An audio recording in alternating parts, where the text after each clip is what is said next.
Hello everyone, and welcome to the new moon in Scorpio intention setting practice tonight, December 12th, 2018. The new moon, of course, is actually fully new tomorrow on the 7th of December. But welcome, I'm Phaedra. Most of you, I think, in the group already know me. I'm the astrologer and artist of Mystick, Physick, Astrology, and I use Western Sidereal Astrology in my practice to help you reconnect with your soul purpose and to remember why you came to begin with. And my aim with the broadcast really is just to kind of provide guidance to help you consciously use the energy of the transiting planets to affect your lives in a positive way. So that's really the idea, is to learn to be responsive to our transits rather than reactive to our transits. And so if you need to look up your sidereal sign placements, you can use the online calculator. I will share a link for that in the comments real quick. I have to refresh my screen though, so bear with me while I do that. Then I can actually see the comments. Ooh, and you know what? I'm going to mute this tab too. I got to look around my screen. There we go. I'm going to mute it because we don't want notifications coming through on the laptop while we're live. Hi, Laura. It's good to have you on. Hi, Danielle. Thank you for joining me. I know there is, I think, at least one other person who's planning on joining us tonight. Of course, anyone is welcome to who's in the group. Yay, I'm excited. New moon in Scorpio. So this is kind of an interesting new moon, and we're going to talk a little bit before we start and really get into everything. We're going to talk about this particular new moon, and what we can kind of expect from it. And then we're going to talk about which house this is falling in for each of you by rising sign, by your sidereal rising sign. And then we're going to get into Scorpio archetypes. What are they? What are Scorpio's themes?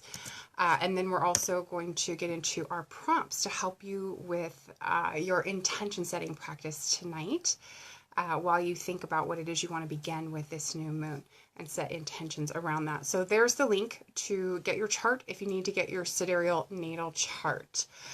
So tonight what we're looking at are very Scorpio heavy themes, very 8th house heavy themes.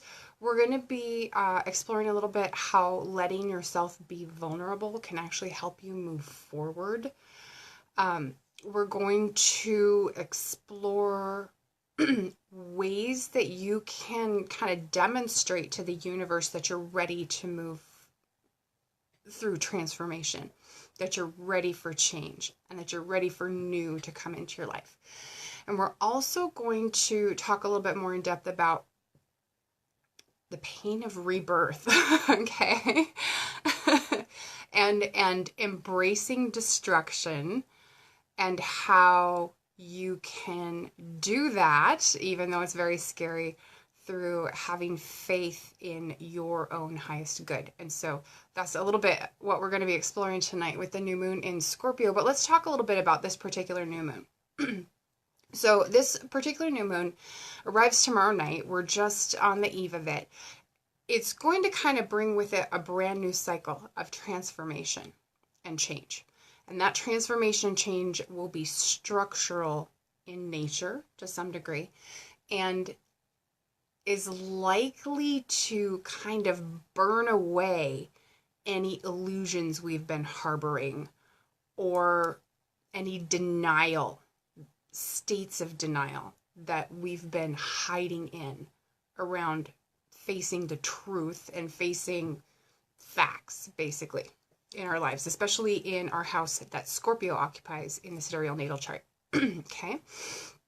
So this is an opportunity for us to really kind of get into deep diving and exploring our own psyche for personal transformation and for opportunities for emotional and psychological healing. There are big opportunities for emotional and psychological healing with this particular new moon. And so some readers, I want you to keep in mind as we go through, the coming, I would say, week, and even the week that we've already been through, some readers are already feeling the impact of January's eclipses, okay? And so we have a new moon solar eclipse in Sagittarius in January. And today, the luminaries are transiting the exact degree of that eclipse. They're transiting 20 degrees of Scorpio. The eclipse will be at 20 degrees of Sagittarius. And so when you see the sun especially transit an eclipse degree, what it can do is activate that eclipse in some way. And so as we talked about in the broadcast that I did about eclipses, I think last summer-ish, late last summer, we talked about how some small percentage of people will get their news if they're going to be directly affected by an eclipse either 60 days before or 60 days after the eclipse, right? So that would have been November for some of us. And then a slightly larger group of people we talked about would hear news at 30 days before the eclipse or 30 days after. That's right now, okay? And then most people who are going to be affected by an eclipse will receive their news usually within a week before or after the actual eclipse event, which is going to be coming up the first week of January. So just kind of a thing I wanted to highlight, be paying attention. Definitely have a look at your sidereal natal chart. Identify if you have planets or points within a couple of degrees either way of 20 degrees Sagittarius. If you do, this is a time when you want to keep your eye out for news. You might want to think back to November, and if not, then keep your eye firmly on January, okay? And the other thing that I want to bring up, we talked about this, we talked about this on the last Sidereal Insights Astro Update. I want you to be thinking, this is the best time really to be thinking about big picture wise, what it is you want to accomplish next year. What big undertaking is your main thing that you want to accomplish next year? What would you like to do? The reason I want you to be thinking about that now is because at the end of the first week of January, we're going to be running into our first new moon of the year, and we're going to have Uranus, the very last planet to be retrograde, in direct motion. And so in those days, and even the week and a half after that January new moon, you're going to have several great opportunities for making initiations on any kind of major undertaking that you would want to be successful in the coming year. And you'll have the full support of the entire solar system in direct motion as you do that. We're going to have a window of opportunity consisting of a couple of new moons, a couple of full moons, to really act with that full forward motion. So really use this time between now and the end of the year to think about what it is you might want to initiate, in January and even in February of next year, okay? The other thing that I want you to consider is that, of course, at the beginning of the new year is when we often set our New Year's resolutions, right? Well, you may want to, if you're the kind of person that likes to take a New Year's resolution, you may want to consider holding off beginning your resolution until after that new moon, January 6th, and after Uranus stations direct on January 7th, so that you can also build that forward motion, that new moon energy, that really supportive energy into your New Year's resolution as you take your first action towards it, okay? And so if you've got your next year's calendar handy, I want you to put gold stars on January 11th and January 14th as being two very nice days for making an initiation on something that's important to you, okay? The 11th is a day if you want to build powerful, influential energy into your undertaking. And the 14th is a wonderful day for anything that you want to have a mystical or kind of fantastic quality to it. Anything that has to do with illusion or art even would be wonderful on the 14th. Okay, so those are two nice days for January. But I'm going to get back on track now with our new moon intention setting for Scorpio for tonight. I just wanted to raise those points with you, and I'll talk about them again in future episodes of the Sidereal Insights Astro Updates as well, just to kind of reinforce those points and to remind you, be thinking about what you want to do and be thinking about what initiation and what types of actions you want to take in January so that you can plan when to do those. But if you have Aries rising, this will be an 8th house new moon for you. So this is other people's resources that are at your disposal. Investment earnings fall under the 8th house, as does insurance, taxes, inheritances, bonus or commission income, the occult, and then some themes we're going to be exploring in a little bit more depth later on: death, rebirth, transformation. Okay? If you have Taurus rising, this will be a 7th house, a new moon for you. So that's marriage, partnerships, business partnerships, joint projects, joint ventures, relationships with other people in general. If you're looking specifically at the descendant, it can describe what it is we reject about ourselves and what we project onto other people. And so especially talking about this new moon being an opportunity to initiate emotional or psychological healing. A 7th house new moon is a fantastic opportunity for integrating, even for doing like shadow work and integrating those things that you tend to reject about yourself or project onto other people, things that you have judgments around, right? Gemini rising, this is a 6th house new moon for you. So this has to do with work, health, pets. It has to do with your employees. It has to do with your daily routines and habits.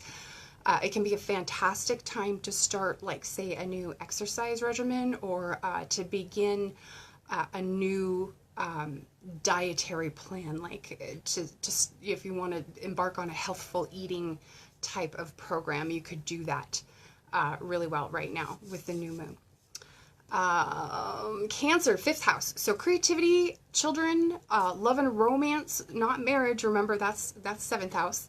But love and romance, also things we do for pleasure. So things like hobbies or sporting activities, risk-taking and gambling, those are also 5th house activities.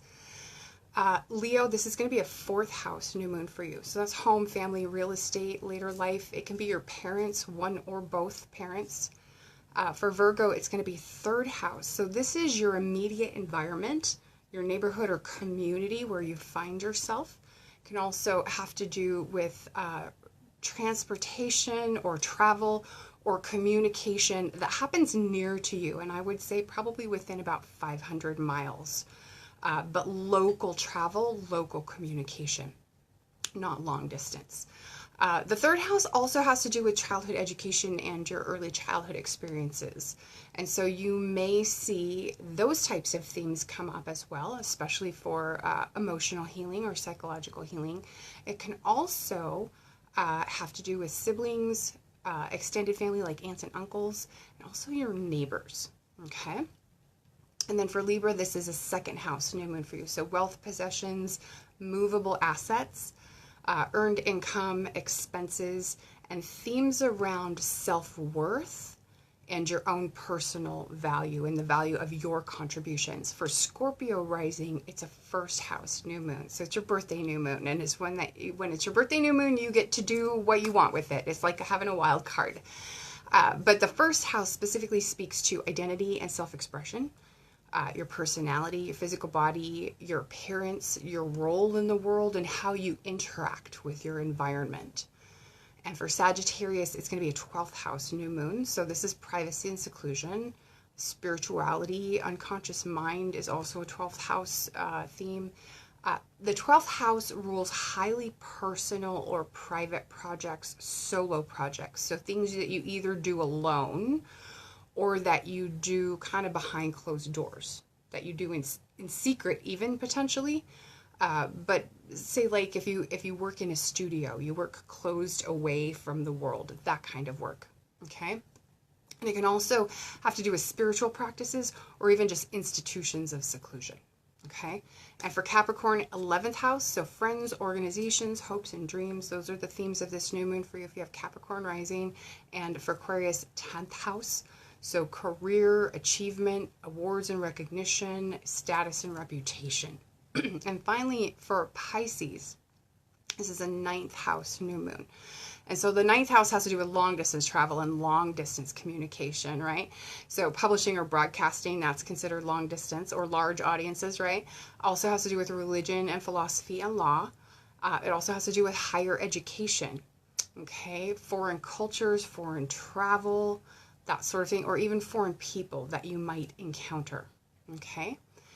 So if you joined late, or if you're not sure what house this particular new moon is falling in for you by your rising sign, if you just want to note in the comments for me what your sidereal rising sign is, I can recap for you what house this is falling into and what the themes of that house are for you in case you want to work with this specifically for that house. But let's talk for a little bit about Scorpio archetypes and Scorpio themes. Scorpio is fixed water. And I liken this to like a well or a still deep pool. Okay. So it's water energy, which means it's emotional. But it doesn't want to change course, right? It's not necessarily, it's not manic. It's not unpredictable, right? It's not really changeable very much. It finds a state and it wants to stay there emotionally, right? One signature of this is that Scorpio can be prone to holding grudges, right? If that's not a fixed emotional state, I don't know what is. So think of a still deep pool or a well. This is kind of not waterfall, not a river, not an ocean, right? This is emotional energy, but not necessarily emotive, right? It's not necessarily as expressive as, say, like Pisces or Cancer might be. But holding a grudge is an example of not letting go of an emotional wound. And this is a new moon where we have an opportunity to embark on a journey of healing emotional wounds that we might be carrying. Scorpio is very private and very secretive, right? This is the kind of energy where you don't want to get too close because that stinger comes out, right? And that stinger, that's a defensive mechanism. That's to protect, right?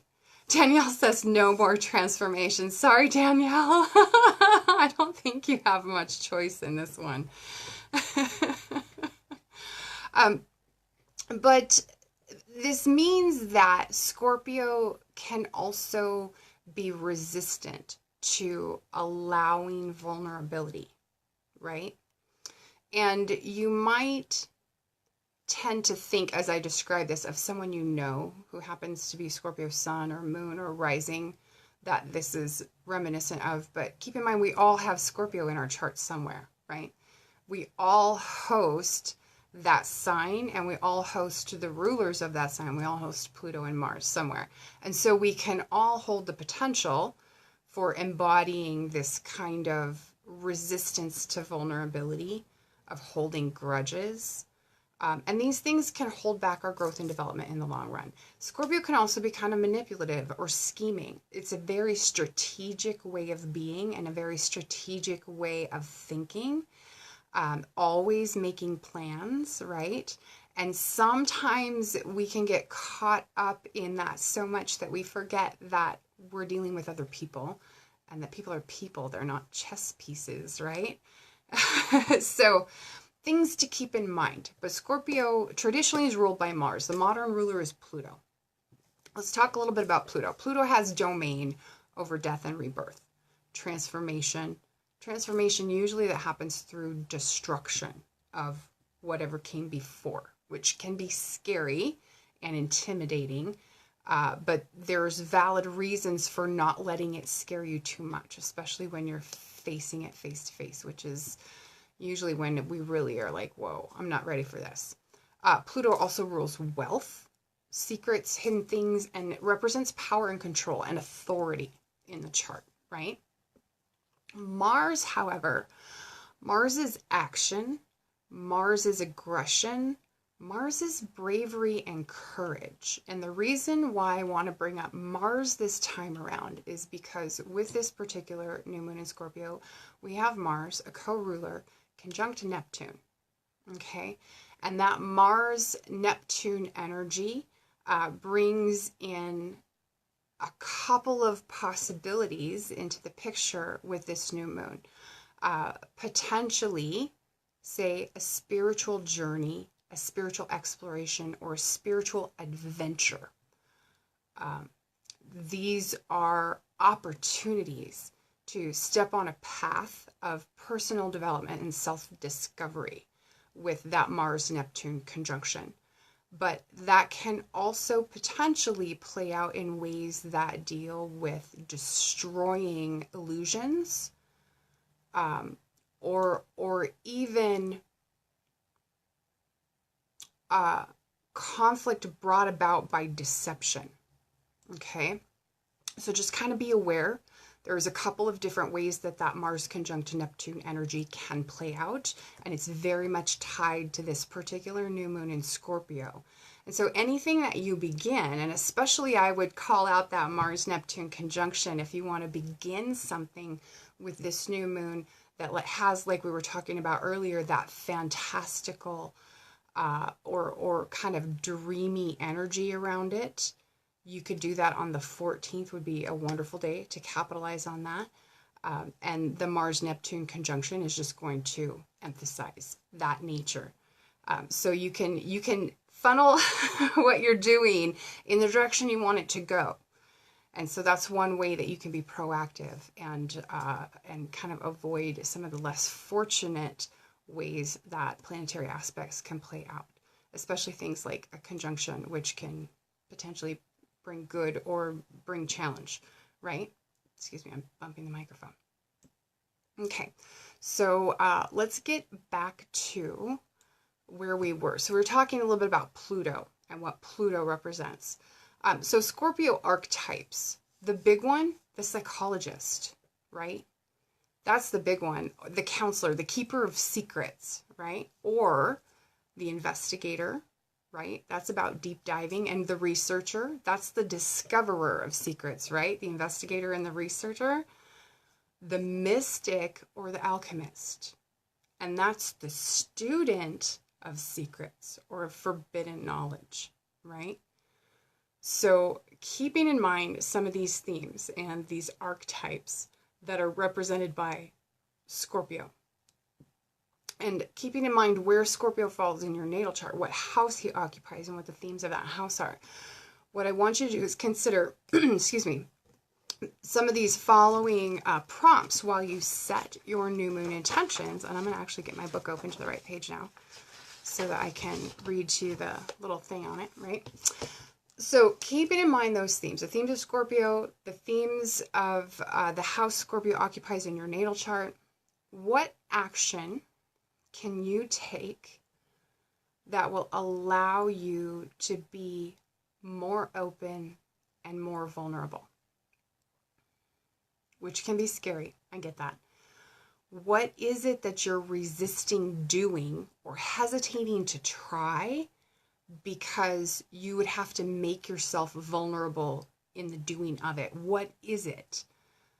Because that thing may actually, that resistance to what it is you could be doing, that's holding you back, right? That's keeping you stuck where you are. This is an opportunity to move into the next stage of growth and development, or to venture into new territory, right? So what are you resisting doing? Because you have to make yourself vulnerable to someone or something, for instance, a judgment, vulnerable to rejection, vulnerable to criticism. And will you make a conscious decision to face that vulnerability and to follow it up with action? What action is that? You can right now tap into Mars' courageous and brave nature and do that action, right? This is a good time to be brave in the face of vulnerability. Where can you dive deeper? And what steps do you need to take to do that? Where have you been playing in shallow waters or focusing on a superficial side of something where you really need to go deep? And how can going deeper help you move forward? And you don't have to consider all of these. I would just say pick what jumps out at you, pick what speaks to you and work with that. What seed can you plant to bring transformation into the area of your life ruled by Scorpio in your natal chart. How can you show the universe that you welcome that transformation and that you're open to it? What action can you take to demonstrate that in a symbolic and in a physical way? Or consider, what seed can you plant to transform your relationship with wealth, with personal power, with your own need to feel in control, or with authority, whether that's your personal authority, whether that's internal authority or external authority. Okay? And then finally consider, where do you have a need to be reborn? Where in life are you awaiting that transformation, that rebirth offers? Probably it's in the area of your life where you are facing destruction, potentially, right? Because that's what Pluto brings. He brings utter destruction and then an opportunity for rebirth into something better, stronger. Does that make sense? Okay. Where can you face that destruction in your life with full faith that whatever is happening is in your highest good? That would be the last piece to consider. Because transformation can be scary. Change can be scary. Not all of us have an appetite for it. And sometimes it comes when we're not ready, especially at eclipse time. And especially when it involves Pluto, because it usually brings destruction. But what I want to talk about, especially with the changes that eclipses can bring, and especially with Pluto as the bringer of destruction, this was kind of a late point that came to me that I wanted to raise with you. Oftentimes, the pain or the sense of loss that comes from experiencing destruction personally in our lives, whether it's the destruction of a relationship or of a physical thing, oftentimes that pain that comes from the destruction is due more to our attachment to what's being destroyed than anything else. And oftentimes that attachment that we have to whatever's being destroyed is partly why we're being held back by it, why it needs to be destroyed, because we're not willing to let it go consciously. And so the only way to have it removed from your life or from your experience is to undergo destruction, right? That opens up the opportunity for rebirth, for transformation, for change, for something new to come in and fill that void. But that's not to say that it's a fun or easy process. So what I want you to be thinking about is, especially if you're facing the destruction of something in your life right now, I want you to think about, is there an attachment that you have that's really the underlying cause of that struggle as you go through the change? Can you practice releasing that attachment? Oftentimes when we have an attachment to something, it's because we don't yet recognize that it in its current state is not for our highest and best good, and that our highest and best good can't come into our life as long as the old condition remains, as long as the old paradigm remains in place. Okay? So this is where stepping into courage and bravery via Mars, right, can actually help make that kind of destructive transformation easier to deal with and to live with. And just keep a kernel of hope in your heart, if that's you right now, that what's coming afterward is so much better for you. So much better than what you have right now, or what you're losing, or what is moving out of your life. Okay? So keeping in mind those prompts, what I want you to do is to spend a few minutes to write out on your paper what it is you intend for this new moon. Okay, so this has to do with what new thing you want to start, and I'll recap the prompts, right? Or new journey you want to embark on. I want you to focus especially on what is your ideal outcome for this thing. What is your perfect, if you had everything your way outcome? Visualize that, right? Get real specific about what those details are. And then we're going to write them down in our intention setting practice tonight. What it is we intend to begin and what we intend the outcome of that to be. And then here in, within the next couple of days, we'll have you take your first action towards that intention. But let me recap the prompts real quick, and then we'll jump into writing. And that way, if anyone joined us late, they'll be able to follow along with the prompts. So here we go. What action can you take to allow yourself to be more open and vulnerable?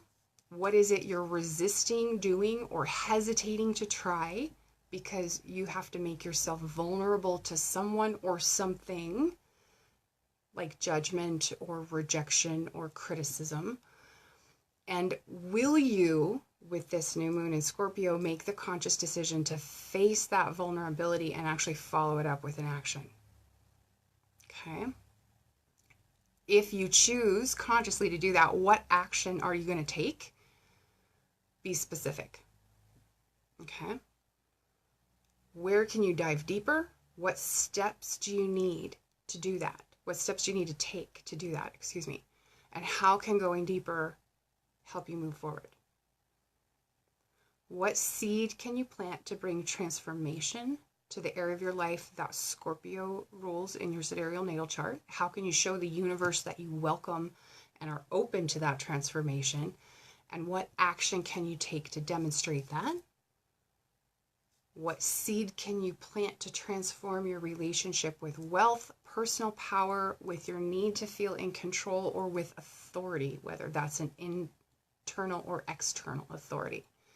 And then finally, where is it that you have a need to be reborn?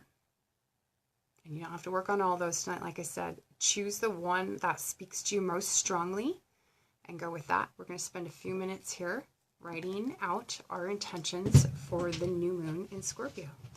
Okay.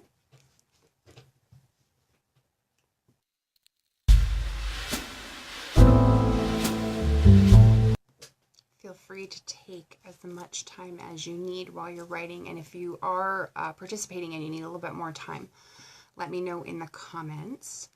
I just want to interject and say, for me, I have this as a 6th house new moon, and I'm writing about health, but it occurs to me that I can also set intentions around work, which I will do myself. I'll probably do that privately after the broadcast. But I wanted to point out too, for anyone who's new to the practice, that you can do this also for your sidereal sun sign. So you can go back through the entire intention setting practice and reconsider the prompts based on your solar chart. So to do that, you basically are treating the sign and house that the sun is in your natal chart as the first house. And then you would count around to find your Scorpio based on the sun identifying the first house in your solar chart. And so you repeat the practice for Scorpio and tie it to that house if you choose. So you can do this for both your sun sign and your rising sign and get, twice as much oomph out of each new moon. Okay. So for me, I'll talk a little bit here. So I write my intentions in this book that I bought years and years ago. It's called Moon Gazing, a Journal. And every page has a new bit of moon lore or some kind of cool quote or poem. Today's page says, if the new moon holds the old moon in her lap, expect fair weather. And that is from folklore. I don't know what it means for the new moon to hold the old moon in her lap. I might have to Google search that and find out what that expression refers to. If anyone knows, Share in the comments. Rosalind says, your interpretations are always so spot on. It's not me, honey. It's the sidereal zodiac. I'm not going to take credit for that. It has to do with starting off on the right foot, if you want to use that phrase. New moon in my 4th house, and today I had therapy, and for the first time allowed myself to be so vulnerable with my with your therapist, exploring some of your deepest traumas that you've feared facing your whole life. I've been working on these things for years, but only opening up about 5% at a time because of that vulnerability. It is scary. It is scary. And sometimes, yes, like you say, that the scariest thing is just the fear and trying to handle it. Especially for some people, that can bring up a lot of anxiety, and anxiety can be difficult to work through. It can be really overwhelming, and it can put you in a fight or flight state, which is not necessarily the best state for dealing with vulnerability and trauma and things like that, right? So you go on to say, this new moon, my intention is to start trusting my therapist more and more and letting her in. That way we can actually get to the bottom of my traumas and I can start healing properly and quicker. Yes. And that's for you, right? That's not for her. That's for you. The action I'm taking partly has to do with me writing notes to myself/her and then sealing them in an envelope to be stored where I can't get to it until I see her again. That way I don't end up trying to throw it away and bury it in my subconscious to not be dealt with. That's a great strategy. I like that, Rosalind.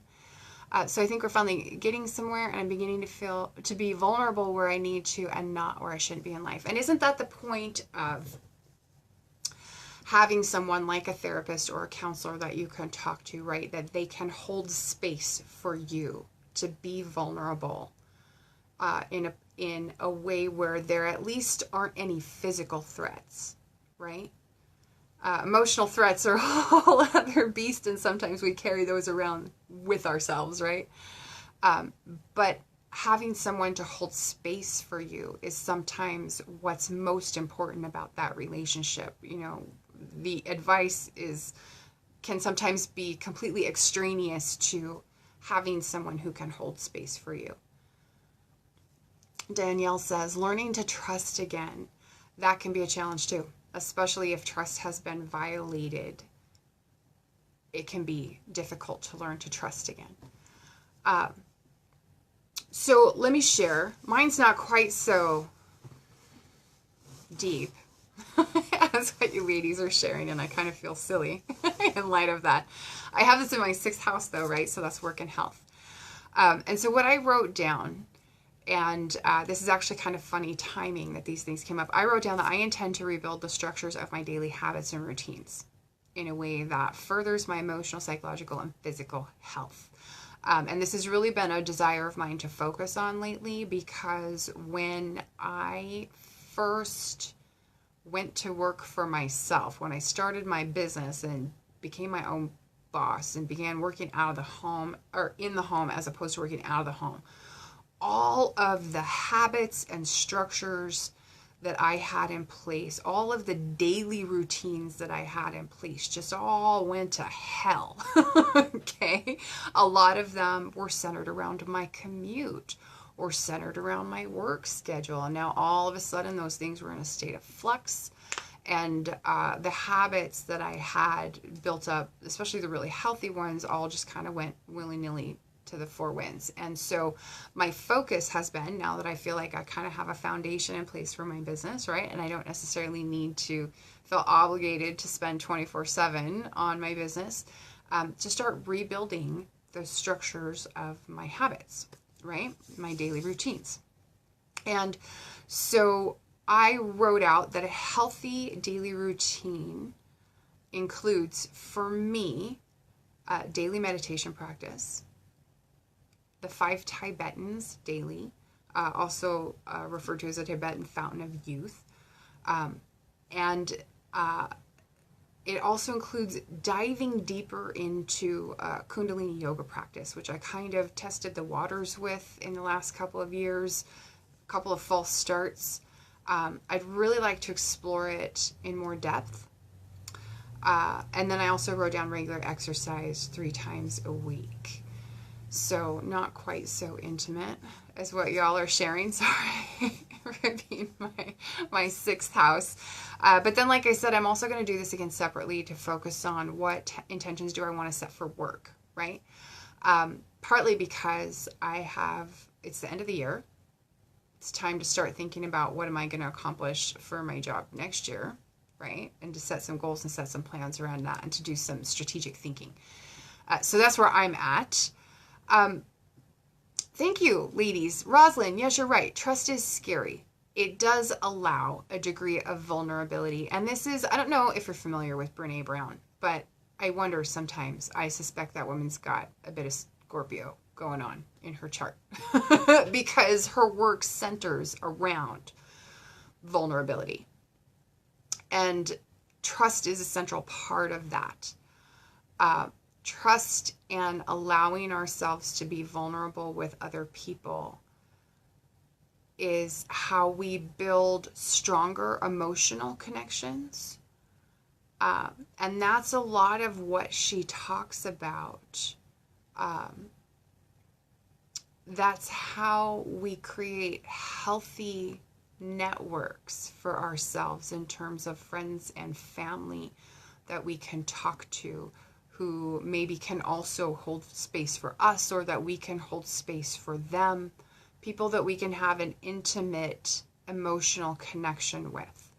And really, without those types of intimate emotional connections, I mean, isn't that a lot of what's fundamental about living life and enjoying life, is having those intimate emotional connections with the people in our lives who are most important to us. Sometimes that's family, sometimes that's friends, sometimes it's a lover or a partner. Sometimes it's a combination of those people. But trust and vulnerability is core to all of those relationships and to all of those types of healthy emotional connections. And so I encourage you definitely to pursue. You're on the right track, and I commend you both for taking it on, because it does take a bit of courage to willingly step into that work, to willingly do that work. Oftentimes, there's work around forgiveness that comes along with it, especially on the 8th house journey. Even though forgiveness is more of a 12th house kind of endeavor, it's still a water house, right? And so they're intimately related. But forgiveness is the key to our own healing and to releasing the karma that comes from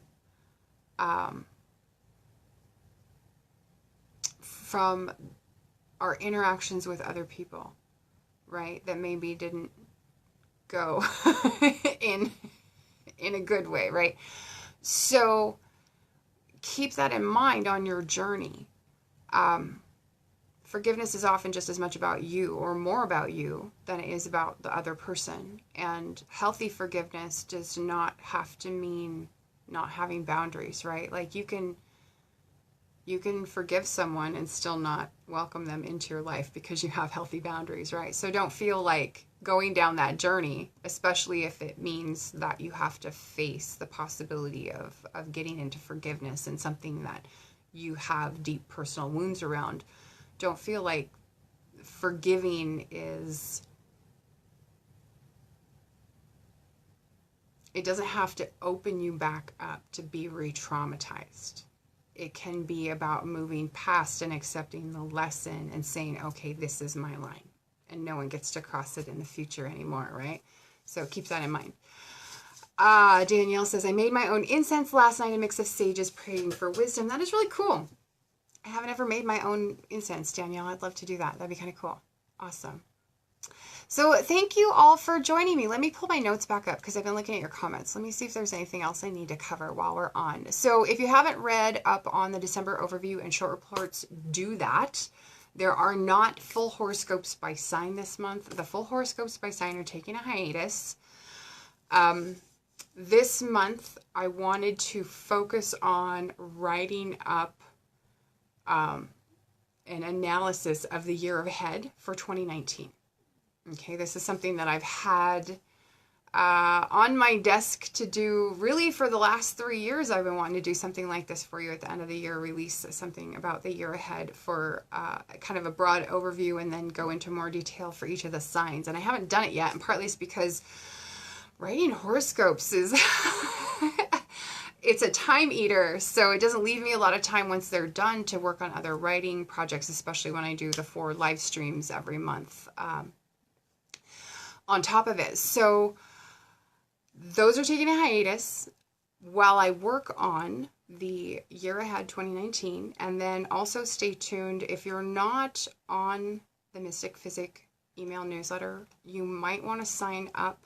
I do have planned, I want to do a special presentation on the January eclipses, just like I did last summer for the July and August eclipses, to talk about what dates and what degrees you want to keep an eye on and what you need to know about those eclipses. So I want to do another special on the January eclipses. I haven't yet decided when I'm going to broadcast that, but if you want to know, definitely make sure that you're getting the newsletter, because I'll let you know through the newsletter, and I'll let you know here in the group. And there was also something else I wanted to do a broadcast on to talk about separately, and I can't think of it right now. I have it in my notes.